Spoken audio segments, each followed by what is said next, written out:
أهلا بيكم أعزائي المشاهدين في قناة أخبار كل يوم. 4 مهاجمين أفارقة في دائرة ترشيحات الأهلي قبل مونديال الأندية. لا تزال إدارة النادي الأهلي بتكثف محاولاتها من أجل التعاقد مع مهاجم جديد خلال فترة الانتقالات الشتوية القادمة لتدعيم الخط الأمامي قبل خوض بطولة كأس العالم للأندية بالدوحة في الفترة من 1 فبراير إلى 11 فبراير القادم. ويوجد عدة أسماء جرى ترشيحها على إدارة الأهلي خلال الفترة الماضية من أجل الاختيار بينها للتعاقد مع مهاجم جديد.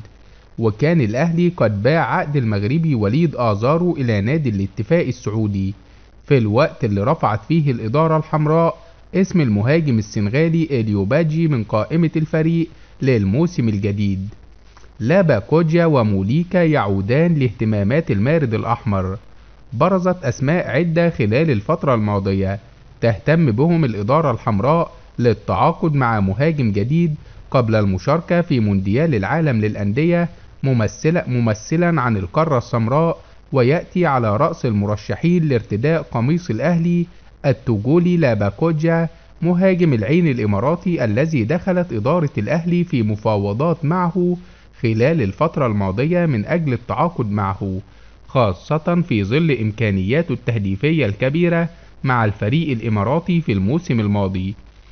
وعاد اسم الكونغولي جاكسون موليكا مهاجم فريق ستاندر ليج البلجيكي لاهتمامات إدارة الأهلي للتعاقد معه لتدعيم خط الهجوم، خاصة وإن موسيماني يعرف قدرات المهاجم الكونغولي جيدا بحكم مواجهته من قبل خلال قيادته لفريق سان داونز الجنوب إفريقي. بواليا ضمن المرشحين لارتداء قميص الأهلي. المهاجم الثالث هو المهاجم الزامبي بواليا لاعب الجونة واللي دخل دائرة الترشيحات أيضا لكي ينضم لصفوف الفريق في الموسم الجديد، خاصة بعد المردود الرائع اللي بيقدمه مع الفريق الساحلي هذا الموسم.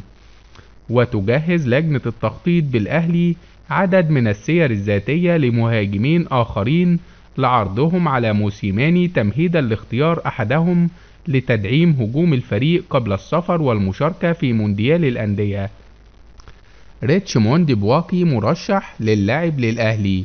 في الساعات الماضية جرى ترشيح الغاني ريتشموند بواكي مهاجم نادي ريد ستار بلجراد الصربي واللي أنهى تعاقده مع ناديه خلال الساعات الماضية على إدارة النادي، وذلك عبر بعض وكلاء اللاعبين للتعاقد مع المهاجم، خاصة بعد أن أنهى عقده مع ناديه وأصبح لاعبا حرا ولن يكلف خزينة النادي أي أموال.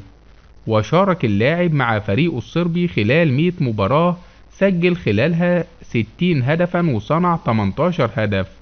ولعب المهاجم الغاني للعديد من الأندية طوال مشواره الأوروبي أبرزها يوفنتوس الإيطالي.